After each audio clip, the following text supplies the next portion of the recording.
are our greatest presidents? What lessons can the modern-day business leader learn from our 46 chiefs of state? Find out in this podcast series with Tom Fox and Richard Lummis to delve into the great and not-so-great presidents to mine their successes and failures for today's business executive. Today we're going to continue our series on U.S. presidents with the relatively unknown John Tyler, who was 10th president. He's the first president to succeed to the presidency when William Henry Harrison died 1 month into his term, which is one of the things we'll be discussing. Tom, where would you like to start with Mr. Tyler? Well, Richard, actually, I'd first like to, we rarely, properly, I would say, rarely go too political on this podcast. But there were some things that really struck me about the Tyler administration that I just wanted to highlight to try to make clear to our listeners and our audience that whatever you may or may not think of the current political situation, the United States has certainly had many other situations where it was equally crazy. And frankly, I was just stunned. So let me just kind of run down the list of issues that President Tyler had to face. And number one, started out, he was not viewed as a legitimate president because he ascended via the Constitution, was not elected. He was the first president against whom impeachment proceedings were brought. He was the first president with no real political base. He had been a lifelong Democrat, and he was in the Whig Party. He was the first president to veto congressional legislation based on policy, not on constitutional grounds. He was the first president to face a mass resignation of his cabinet, where on September 11th of all dates, 1843, his entire cabinet, save one, resigned. He was the first president to have cabinet nominees defeated. He governed during the tail end of a 6-year economic turndown, which was started with the crash of 1837 and extended into his presidency. And finally, he was the last president before Abraham Lincoln to face an armed and open rebellion in one of the states of the Union. And that was in a good 3 years and 11 months. So it just drove home to me that this country has had a very checkered past in terms of political stability or instability. And as I said, you and I both grew up in the 60s, so certainly there was craziness, chaos, and lots of conflict there, and of course Watergate. And those, for me, were probably Watergate being probably the most seminal political event of my lifetime. But in our study of presidents, I think I have learned that the political conflicts, political instability, and political even chaos is not new to this administration. And so maybe it's just time to, as my wife would say, have a cup of coffee, or she would say, have a cup of tea, and keep calm. It's just stunned. Yeah. Well, I knew very little about Tyler before researching this. And the other thing is, I think he was the first president to have his veto overridden. Yes, and I'm going to get into that too. Yeah. And he was actually expelled by his political party. Yes. And so, yeah, it's very interesting. And I was also unaware that the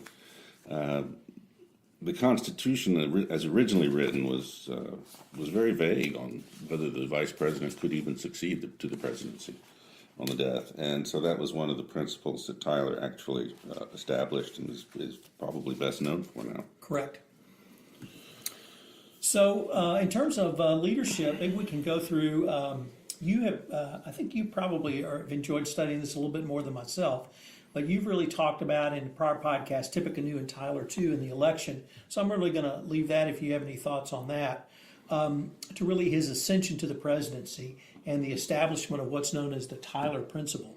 You're absolutely correct that it was unclear in the original Constitution, or at least as the Constitution was originally drafted, how a vice president might take over. But Tyler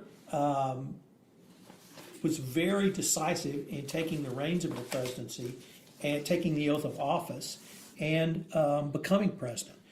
So that he set the precedent called the Tyler Principle, which has now been put, I think, firmly in the American consciousness. But he was the first one to do it, and it was unclear what exactly the role would be, whether he would be acting president, whether he would be simply be a caretaker until the next election, whether he'd even be a more regency. But he made clear that he was the president, and that in the first cabinet meeting he held, one of the cabinet members, I believe Winfield Scott, said that, under the prior president, William Henry Harrison, the cabinet would vote, and William Henry Harrison would follow the wishes of the cabinet that the president have one vote. And President Tyler said that he would not be, he would certainly thank them for their advice and counsel, but that he was the president, and he would never consent to being dictated to by his administration. And that, frankly, if they didn't like that, they could resign. So he made clear that from literally the day that Harrison died to when he took the oath of office within a couple of days, that he saw himself as the president. And that decisiveness, I don't know if Lyndon Johnson drew inspiration from that after the assassination of President Kennedy, or perhaps he had other reasons for taking the oath of office literally in Air Force One. But I think we can really owe John Tyler, if certainly we sitting here in Texas owe a little bit to him for the annexation of Texas, but the Tyler principle on ascension of the vice president in the event of the death of the president, certainly until this was cleared up by the 26th Amendment, I believe, is something that we should really acknowledge and salute President Tyler for. I agree. It's kind of interesting that no one's really sure how he got the nomination for vice president, really. He was a slave owner, and Harrison was, I think, from Ohio. Yes. And so he was suspected of possibly having anti-slavery leanings, and so Tyler balanced the ticket. But he was pretty much, he'd served in Congress and Senate and the House of Delegates in Virginia, and he grew up in the Tidewater area of Virginia, surrounded by the founding fathers, basically. I think he was just regarded as sort of a non-entity, though. Oh, there was one really interesting point I forgot to mention in the opening part about his ascension to the presidency. Many viewed him as never actually being the president, and indeed being the outlaw president. And I thought he took this to the ultimate nth degree when, after he left the presidency and bought a new plantation, he renamed it Sherwood Forest. Yes. So that was a great play. But on the naming President or John Tyler to the vice president, I agree with your analysis that he was there to balance the ticket. It was it was the first Whig convention where they nominated a candidate for the presidency, and they clearly, I don't know if they didn't know what they were doing, but it was not very well organized, and there were multiple ballots. And Winfield Scott was a candidate at one point, but it was determined he was too pro-slavery, and so the weight was thrown to Harrison, and then Tyler came on as a former Democrat to try to bring that into the ticket. And for a leadership lesson, this may be more of a corporate lesson, but one of the pieces we read said that due diligence and vetting of your candidates is absolutely critical. Because if they had done that, they would have seen the actions that Tyler took as a congressman, as a senator, as a member of the Virginia House of Delegates, clearly presaged and portended his leanings as president.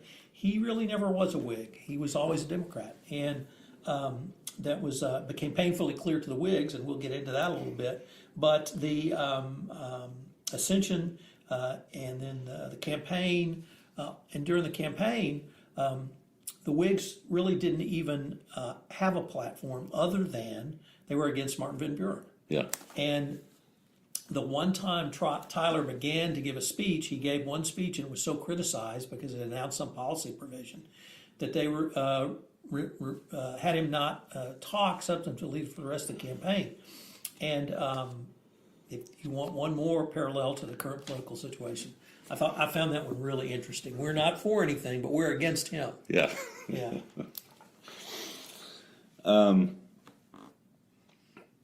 guess one of the other little quirks is that at his death, he was not a U.S. citizen. He was a citizen of the Confederacy. And, Yes, you're absolutely right. He was the only former president, I think, to be not a citizen of the United States, certainly the citizen of the Confederacy. He was greatly honored upon his death by the then president of the Confederacy, Jefferson Davis. Yes, very interesting. His position on slavery is kind of interesting, though. He recognized the immorality of it, basically, and hoped that it would wither away. He had this concept called diffusion, that by constantly growing America, that the slave population would become attenuated and spread out, and that it would just eventually vanish. Not terribly coherent intellectually, but it certainly was one of the driving forces behind his belief that America should expand geographically. Diffusion and attenuation, those were two terms of American history I was not familiar with. So, and it was interesting, and I think it was a theory that many Southerners at the time, if they didn't publicly espouse, they believed that, and they hoped that there might be some logical end to this the South's peculiar institution, because even by the early 1840s, I think many recognized that the United States was moving out of the mainstream of literally the rest of the civilized world on that point, but they weren't moving with very much speed. Well, and it was one of the causes of dissension with Great Britain. Tyler, of course, had grown up surrounded by people who fought in the Revolution and was quite anti-British. And Britain at the time was beginning a campaign to eliminate slavery, or the slave trade out of West Africa. Harrison actually ended up, as part of one of his treaties, the U.S. Navy joined Great Britain in the effort to eradicate the West Indies slave trade. Kind of the next area of the Tyler presidency I wanted to focus on for some leadership lessons was really, I've lumped together the second bill, or rather a bill to enact a new Bank of America, and economic tariffs. So I'm going to call these economic issues. But there were two bank charters passed. The first one he vetoed, and these were brought up by Henry Clay, who was one of the Whig leaders in the Senate. And a second bill was brought up originally to tailored to meet the objections of Tyler's first veto, but then the final bill, it failed to meet those, so he vetoed both of these bills twice. And it was after that time that we had the mass resignation of the cabinet on September 11th, 1841. I'm sorry, I said 1842 a little bit earlier. And it was after that time that impeachment proceedings were instituted in the House. And this is because, once again, this was the first time that a president had vetoed a bill based upon a policy reason and not unconstitutionality. But the economic issues that I found perhaps a little bit more interesting, because we had seen the debate about the Bank of America bill before, was the tariff. Right. And for those who may not recall, under President Jackson, there was a nullification crisis in 1832 around tariffs in South Carolina. And part of the compromise which averted that crisis was a 10-year tariff of no more than 20%, with distributions to the state of certain monies from the collected tariffs. The North generally wanted tariffs to protect their nascent industries, and the South did not want tariffs because they were producing raw materials, and they wanted to be able to get their raw materials into market so that they could sell them. And so it all tied together with the crash from 1837 and the economic downturn, which was still going on in the Tyler administration. And so what President Tyler had to do was try and increase the tariff, but bumping up against that 20% rule was constraining the ability of the federal government to meet its debts, which at this point had the awesome deficit of $11 million. And he was able to get through his bill, which the bill he wanted was to raise the tariff, yet not increase the distribution so that the federal government kept all the money. And he did this by, once again, vetoing a couple of bills that Congress sent to him until they split the two issues into a distribution bill and a tariff raising bill. He approved the tariff raise and then let the distribution bill die in a pocket veto, which, as I recall from my government class, meant that he went more than simply 10 days during a recess, I think. Right.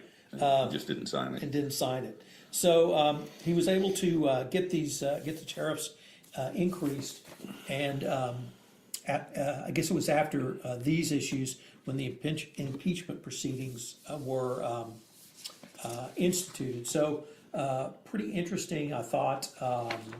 He really was a skilled operator in political calculus of Washington at the time, and he consistently outmaneuvered the members of his, not only his own party, but the opposition. And you brought up a key point, which was it was after the vetoing of the distribution bill, he was actually expelled from the Whig Party.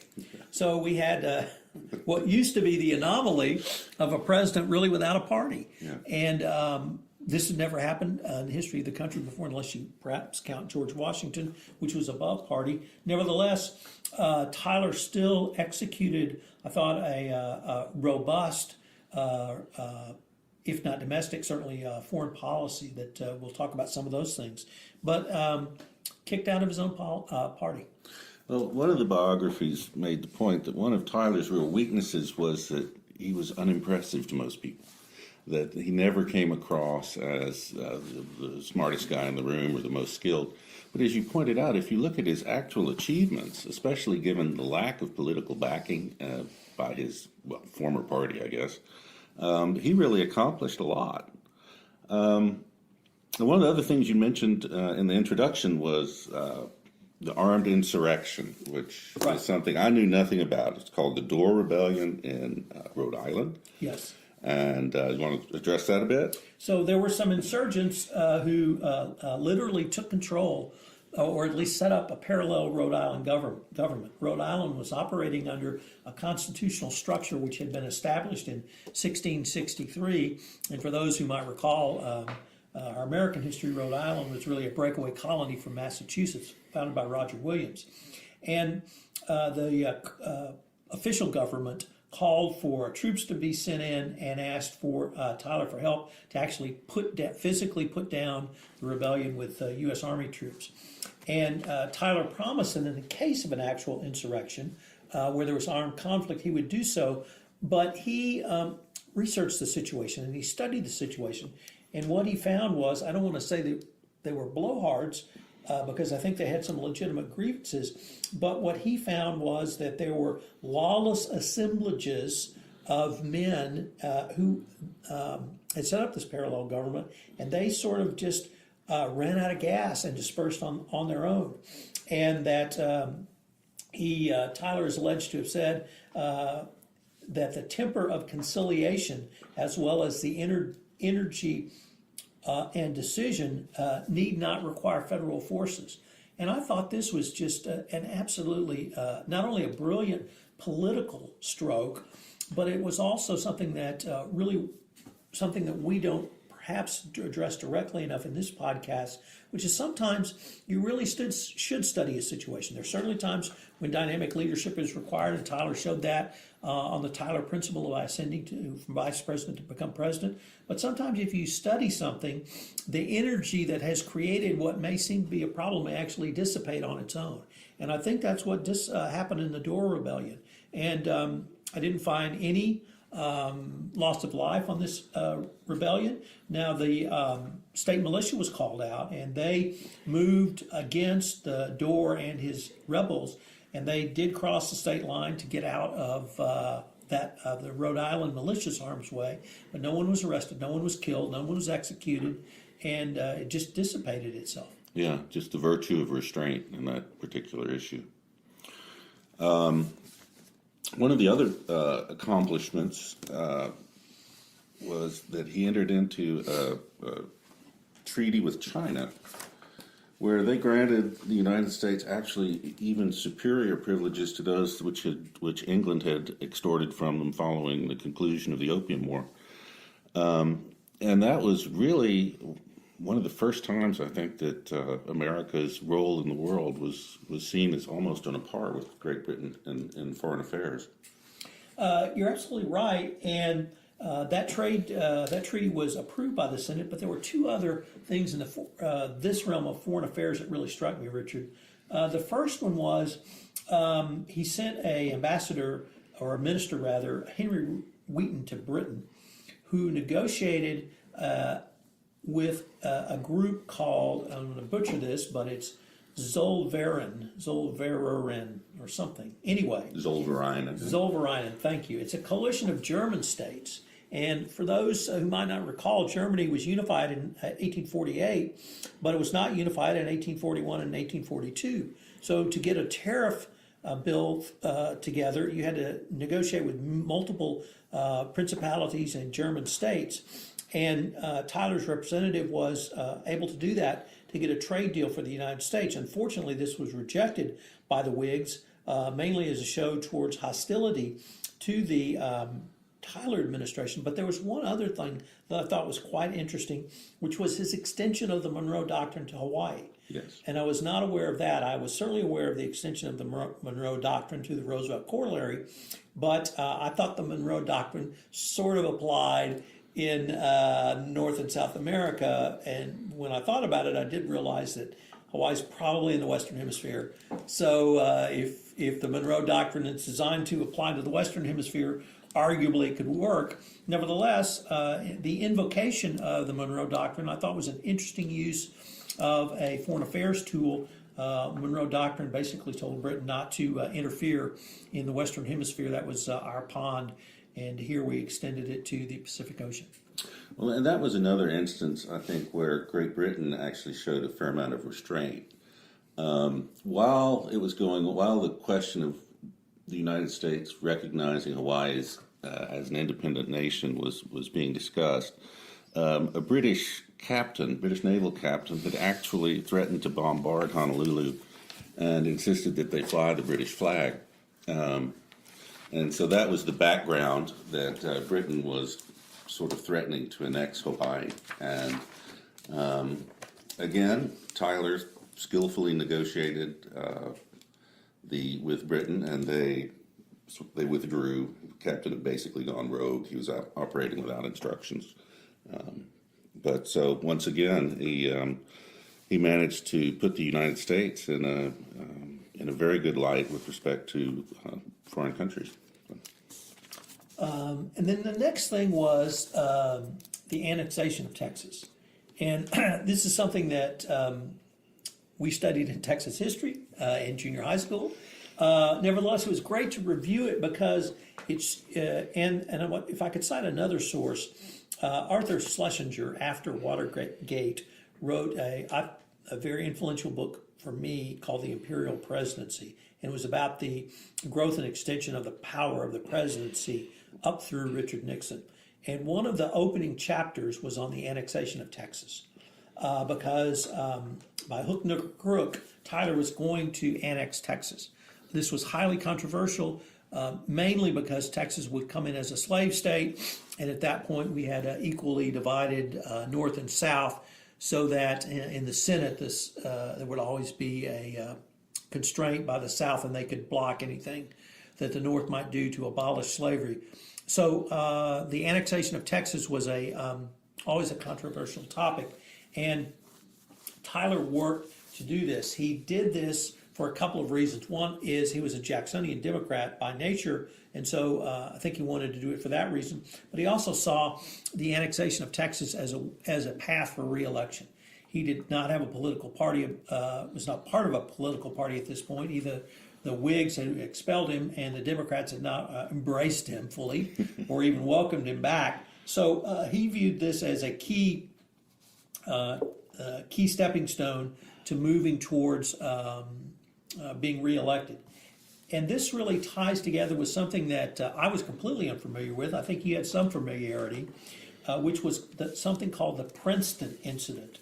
And I was rather stunned to read about one description of the Princeton Incident as follows. Prior to the Civil War and the assassination of Abraham Lincoln, the Princeton Disaster was unquestionably the most severe and debilitating tragedy ever to confront a president of the United States.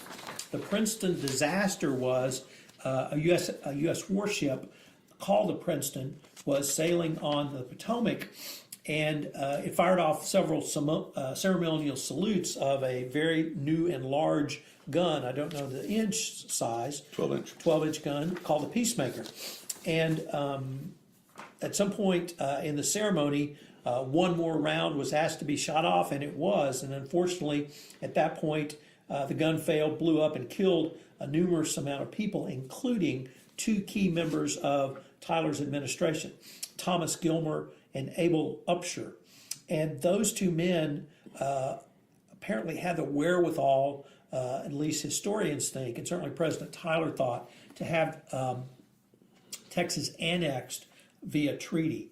And as the Princeton disaster took these two men out, it ended the hope of Tyler annexing Texas during his administration via treaty.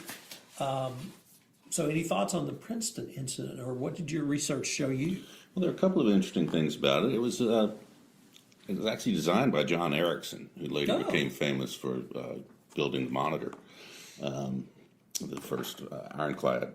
It was a screw-powered ship. He designed the engines so that they were mounted below the waterline, where they would be impervious to cannon fire. There were actually two large cannons on it, one called the Peacemaker, the other one was called the Oregon. The Oregon was actually made in England, and it did not explode. It was made using a technique that Erickson had perfected, where red-hot iron bands were used to strengthen the breech.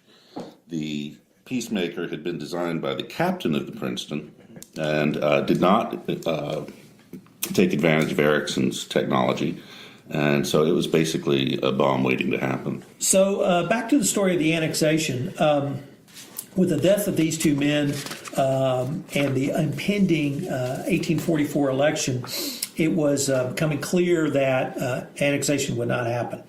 And indeed, when it was brought up for a vote in the Senate via treaty, it was defeated by a vote of 16 to 35. Part of those 35 were Whigs, and part of those 35 were Democrats who still did not support President Tyler. Subsequently, Tyler recognized he was not going to be able to garner a nomination of either party, nor did he have the wherewithal to create his own party. And so he withdrew from the presidential race in favor of John Tyler, the Democratic candidate.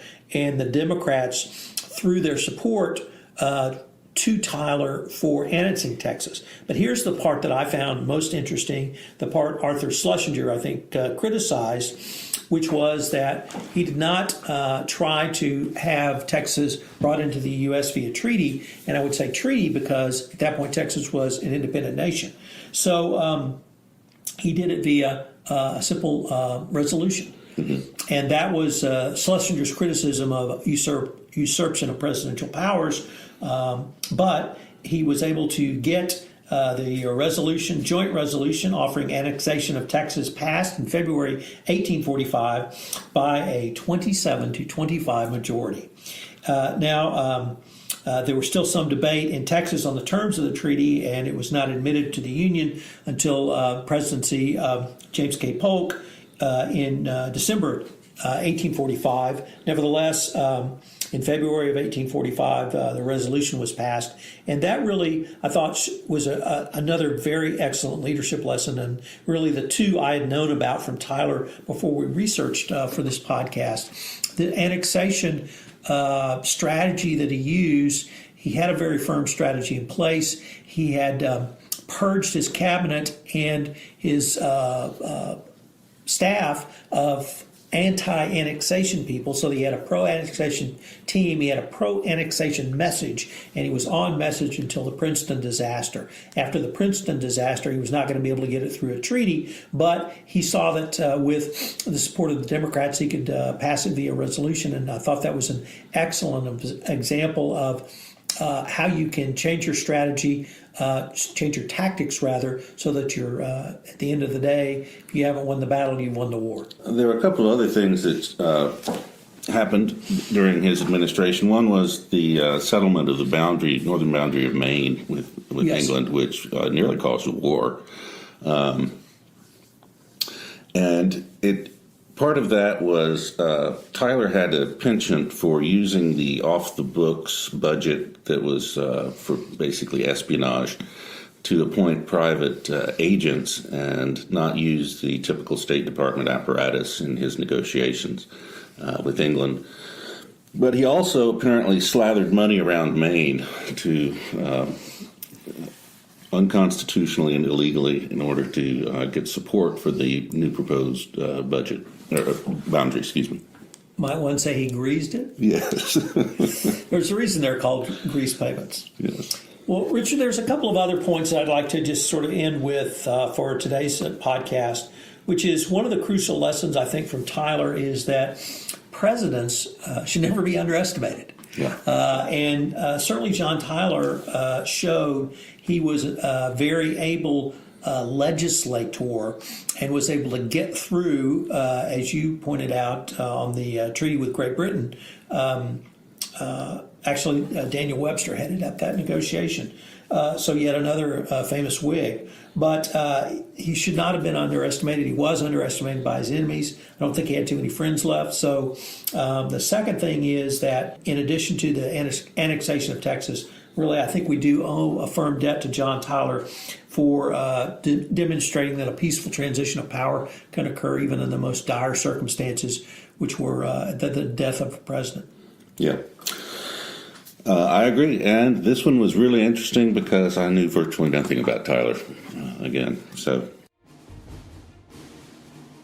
this is Tom Fox again. Thank you for listening to this episode of Presidential Leadership Lessons for the Business Executive.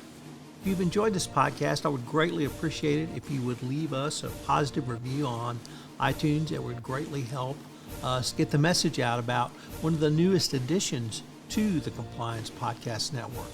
I hope you will join us again for our next episode. We look forward to visiting with you.